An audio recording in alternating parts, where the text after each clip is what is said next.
হয়েছিল। তো সবাই ভাবছে যে কি আমরা দুজন একসাথে কাজ করছি। Definitely we have a plan of working together again.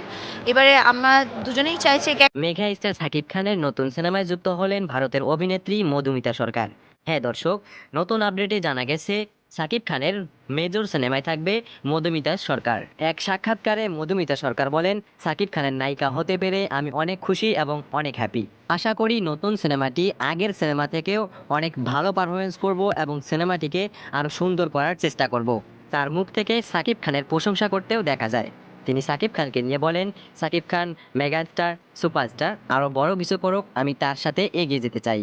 তো দর্শক, আপনার কাছে কি মনে হয় নতুন মুভিতে মধুমিতা সরকারকে কেমন দেখাবে এবং সাকিব খানের জুটিতে কেমন মুভিটি হবে তা জানাতে পারেন আমাদের ভিডিওর কমেন্ট বক্সে। আর নতুন আপডেট এবং নতুন কিছু পেতে চ্যানেলটিকে সাবস্ক্রাইব করুন, আপনাদের প্রিয় চ্যানেল। ধন্যবাদ।